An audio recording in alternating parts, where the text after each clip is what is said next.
సంపూర్ణ కార్తీక మహాపురాణము 4వ రోజు పారాయణము సప్తమాధ్యాయము.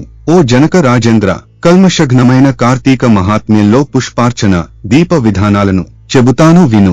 పుష్పార్చన ఫలదాన దీప విధి విశేషములు. ఈ కార్తీక మాసములో కమలనాభుడైన శ్రీహరిని కమలాలచే పూజించటం వలన కమలాసని అయిన లక్ష్మీదేవి ఆ భక్తుల ఇండ్ల స్థిర నివాసం ఏర్పరచుకుంటుంది. తులసీ దళాలతో గాని, జాజి పువ్వులతో గాని, మారేడు దళాలతో గాని పూజించేవారు తిరిగి ఈ భూమిపై జన్మించరు. ఎవరైతే ఈ కార్తీకములో భక్తియుతులైన పండ్లను దానము చేస్తారో వారి పాపాలు సూర్యోదయానికి చీకట్లవలే చెదరిపోతాయి. ఉసిరి చెట్టు కింద విష్ణువును ఉసిరికాయలతో పూజించే వారిని తేరిజూడడానికి యమునికి కూడా శక్తి చాలదు. కార్తీకములో ఎవరైతే సాలగ్రామాన్ని తులసీదళాలతో పూజిస్తారో వారికి మించిన ధన్యులెవరూ ఉండరనడం అతిశయోక్తి కాదు. బ్రాహ్మణ సమేతులై ఉసిరి చెట్టు ఉన్న తోటలో వనభోజనమును చేసేవారి మహాపాతకాలు సైతము మట్టిగలసిపోతాయి. బ్రాహ్మణ సమేతులై ఉసిరి చెట్టు కింద సాలగ్రామ పూజ చేసేవారు వైకుంఠాన్ని పొంది విష్ణువువలే ఆనందిస్తారు. ఎవరైతే కార్తీక మాసములో విష్ణువాలయములో మామిడాకుల తోరణం కడతారో వాళ్లు పరమపదాన్ని పొందుతారు. పువ్వులతో గాని, అరటి స్తంభాలతో గాని మండపము కట్టిన వాళ్లు వైకుంఠములో విష్ణువు సామీప్యాన్ని పొందుతారు. ఒక్కసారైనా శ్రీహరికి సాష్టాంగ దండ ప్రణామమును చేసిన వాళ్లు అశ్వమేధ పుణ్యవంతులవుతారు. విష్ణువునకు ఎదురుగా జప, హోమ దేవతార్చనలు చేసే వాళ్లు పితరులతో సహా వైకుంఠానికి వెళ్లి సుఖిస్తారు. స్నానము చేసి తడి బట్టలతో ఉన్నవానికి పొడి బట్టని దానము చేసిన వాడు 10,000 అశ్వమేధాల ఫలాన్ని పొందుతాడు. ఆలయ శిఖరముపై ధ్వజారోహణము చేసిన వారి పాపాలు గాలికి పుష్పము పరాగము వలె ఎగిరిపోతాయి. నల్లని లేదా తెల్లని అవిసె పూలతో హరిపూజను చేసిన వారికి 10,000 యజ్ఞాల ఫలితము ప్రాప్తిస్తుంది. కార్తీక మాసమందు ఏ స్త్రీ అయితే బృందావన గోమయంతో అలికి పంచరంగులతోనూ శంఖ, పద్మ, స్వస్తికారి నందా దీపాన్ని అర్పించడం వలన కలిగే పుణ్యాన్ని వేయినోళ్ల ఆదిశేషుడైనా పొగడలేడు. ఈ కార్తీక మాసములో శివుని జిల్లేడు పూలతో పూజించినవాడు దీర్ఘాయువై అంత్యాన మోక్షాన్ని పొందుతాడు. విష్ణువాలయంలో మండపాన్ని అలంకరించిన వారు హరి మందిరములో చిరస్థాయిగా ఉంటారు. హరిని మల్లె పువ్వులతో పూజించిన వారి పాపాలు సర్వనాశనమైపోతాయి. తులసీ గంధముతో సాలగ్రామ పూజను చేసిన వారు వైకుంఠాన్ని పొందుతారు. విష్ణు సన్నిధిలో నాట్యమును చేసిన వారి యొక్క పూర్వసంచిత పాపాలన్నీ నాశనమైపోతాయి. భక్తియుక్తులై అన్నదానమును చేసే వారి పాపాలు గాలికి మంచుతున కలలా ఎగిరిపోతాయి. ప్రత్యేకించి కార్తీక మాసములో నువ్వుల దానము, మహానదీ స్నానము, బ్రహ్మపత్ర భోజనము, అన్నదానము ఈ 4 ఆచరించడం ధర్మముగా చెప్పబడుతూ ఉంది. స్నానదానాదులను ఆచరింపని వారు లోభియై యథాశక్తిగా చేయని వారు 100 జన్మలు కుక్కగా పుట్టి కడపట చండాలయోనిని జన్మిస్తారు. కార్తీక వ్రత శూన్యులు మరుజన్మలో గాడిదగా పుట్టి తదుపరి 100 పుట్టుకలు సునకయోనిని జన్మిస్తారు. కార్తీక మాసములో శ్రీహరిని కదంబ పుష్పాలతో పూజించిన వారు సూర్యమండలములోనే నివసిస్తారు. ఓ జనక మహారాజా, కార్తీక మాసములో ఎవరైతే అవిసె పువ్వుల మాలను తాము ధరించి తదుపరిని అవిసె పువ్వుల మాలికలతో శ్రీహరిని పూజిస్తారో వారు స్వర్గాధిపతులవుతారు. మాల్యములు, తులసీదళాలతో విష్ణువును పూజించే వనితలు వైకుంఠాన్ని పొందుతారు. ఇంకొక సూక్ష్మాన్ని చెబుతాను విను, అశక్తులైన వాళ్లు. శ్లోకం: కార్తీకే భానువారేతు స్నానకర్మ సమాచరే మాసస్నానేన యత్పుణ్యం తత్పుణ్యం లభతేనూప. శ్లోకం: ఆద్యంతియే తిథో మధ్యమే చదినే యః స్నానమాచరేత్ మాస స్నాన ఫలం తేన లభ్యతే నాత్ర సంశయః.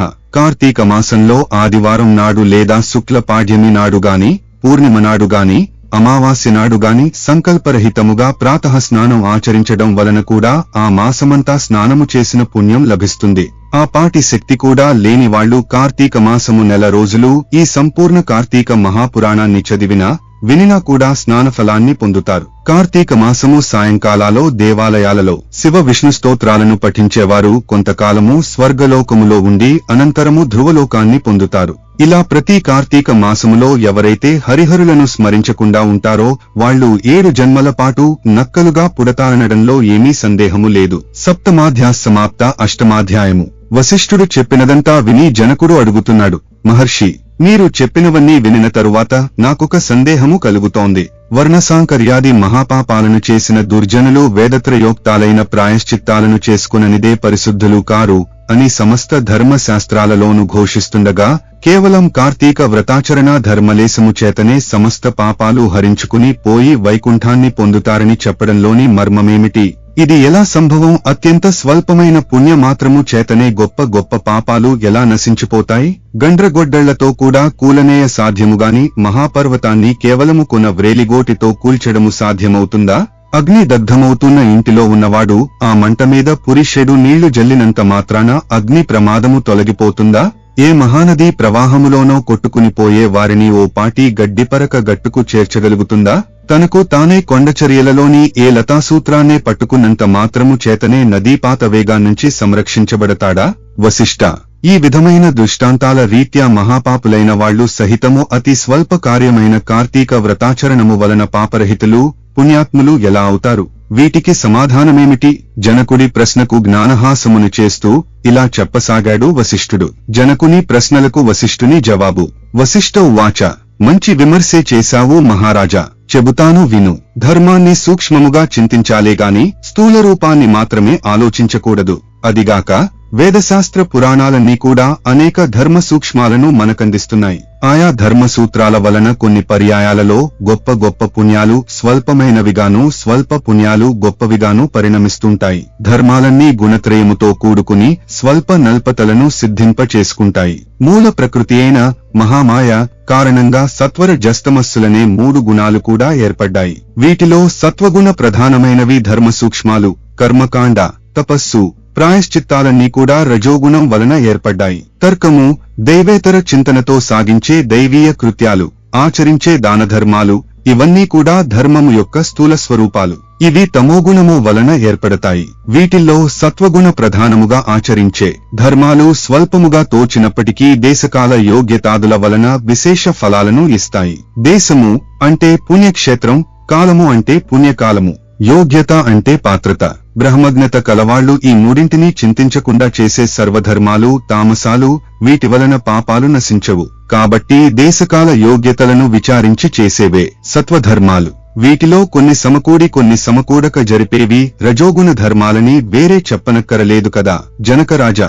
అన్నిటికీ కర్మమే మూలము. ఎవరి కర్మను బట్టి వారికి ఫలితాలుంటాయి. అయినప్పటికీ మనిషికి జ్ఞానము అనేది ఉన్నందువలన ఆచరించే ధర్మాలను పై మూడింటితో పోల్చుకుని ప్రయత్నపూర్వకముగా నైనా ఆచరించాలి. ఈ విధంగా 3 కలిసి వచ్చినప్పుడు ఆచరించిన ధర్మము అక్షయ ఫలితాన్నిస్తుంది. రాజా, పర్వతమంత ఎత్తు కట్టెలను పేర్చి వాటి మధ్య గురివింద గింజంత అగ్నికణాన్ని ఉంచితే ఆ అగ్నికణము ఆ కట్టెలనెలా కాల్చివేయగలుగుతుందో, సువిశాలమైన నట్టింట పెట్టిన నలుసంత దీపము ఆ ఇంటి చీకట్లనెలా తొలగిస్తుందో, గుండి గెడు మురికి నీళ్లను ఒక్క ఇండు పగింజ ఎలా శుభ్రపరుస్తుందో, అదేవిధంగా తెలిసిగాని తెలియకగాని పుణ్యకాలములో పుణ్యక్షేత్రములో పుణ్యమూర్తుల వలన ఆచరించే ధర్మము అనంత పాపాలను దగ్ధం చేసి మోక్షానికి మార్గాన్ని వేస్తుంది. ఇందుకు ఉదాహరణగా ఒక కథ చెబుతాను విను. అజామిళ ఉపాఖ్యానము.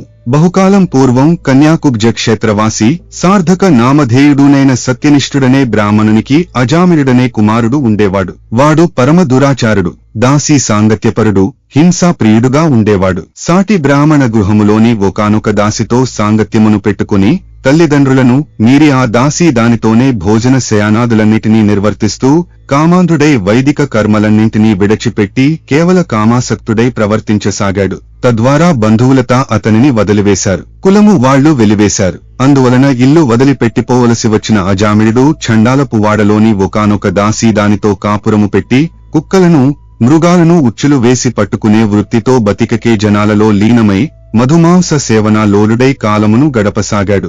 ఇలా ఉండగా ఒకనాడతని ప్రియురాలైన దాసీది కళ్ళు తాగడం కోసం తాడి చెట్టునెక్కి కమ్మ విరగడం వలన కింద పడి మరణించింది. అజామిళుడు అమితంగా దుఃఖించాడు. అప్పటికే దాసీ దానికి యవ్వనవతి అయిన కూతురు ఉంది. మహాపాపాత్ముడు, మహాకామాంధుడు అయిన అజామిళుడు తనకి కూతురు వరుసని కూడా తలచకుండా ఆ పిల్లనే వరించి ఆమెతోనే కామోపభోగాలనుభవించసాగాడు. కాముకుడైన అజామిళుడు తన కూతురి యందే అనేక మంది బిడ్డలను పొందాడు. కాని వాళ్లందరూ కూడా పసికందులుగా కడతేరిపోగా కడగా పుట్టి మిగిలిన బిడ్డకు నారాయణ అని నామకరణం చేసి అత్యధిక ప్రేమతో పెంచుకోసాగాడు. తాను తింటున్నా నిద్రిస్తున్నా ఏం చేస్తున్నా సరే సతతం అతనిని స్మరించుకుంటూ నారాయణ నారాయణ అని పిలుచుకుంటూ తన్మయుడవుతూ ఉండేవాడు. కాలము గడచి అజామిళుడు కాలము చేసే సమయము ఆసన్నమైంది. అతడిలోని జీవుని తీసుకుని పోయేందుకుగాను ఎర్రని గడ్డములు మీసములు కలిగి చేత దండపాసాలను ధరించిన భయంకర రూపులైన యమదూతలు వచ్చారు. వారిని చూస్తూనే గడగడలాడిపోయిన అజామిళుడు ఆ ప్రాణావసాన వేళ కూడా పుత్రవాత్సల్యాన్ని విరమించుకోలేక ఎక్కడో దూరముగా స్నేహితులతో ఆటలలో మునిగి ఉన్న కుమారుని కోసమై నారాయణ, ఓ నారాయణ, తండ్రి నారాయణ అని పలుమారులు పిలవసాగాడు. ఆ పిలుపు అతడి కొడుకుకు వినబడలేదు. అతను రానూ లేదు. కాని చేరువకు వచ్చిన యమదూతలు ఆ నారాయణ నామస్మరణను విని వెనుకకు జంకారు. అదే సమయంలో అక్కడ ఆవిష్కృతులైన విష్ణుదూతలు, ఓ యమదూతలారా, అడ్డు తొలగండి. ఇతడు మాచే తీసుకుని పోబడ్డగిన వాడేగాని మీరు తీసుకుని వెళ్లదగిన వాడు కాదు అని హెచ్చరించారు. వికసిత పద్మాల వలె విశాలమైన నేత్రాలు కలవాళ్లు, పద్మమాలాంబర వసనులు అయిన ఆ పవిత్ర విష్ణు పారిషదులను చూసి విభ్రాంతులైన యమదూతలు, అయ్యా, మీరెవరు? యక్ష గంధర్వ సిద్ధరణ కిన్నర విద్యాధరులలో ఏ తెగకు చెందినవారు? మా ప్రభువైన యమధర్మరాజు మాకు విధించిన ధర్మము రీత్యా తీసుకుని వెళ్లనున్న ఈ జీవుని మీరెందుకు తీసుకుని వెడుతున్నారు అని అడగడంతో విష్ణుదూతలు ఇలా చెప్పసాగారు. ఏవం శ్రీస్కాంద పురాణాంతర్గత కార్తీక మహాత్మ్యే సప్తమ అష్టమ అధ్యాయౌ సప్త మాష్టమాధ్యాయములు 4వ రోజు పారాయణము సమాప్తము.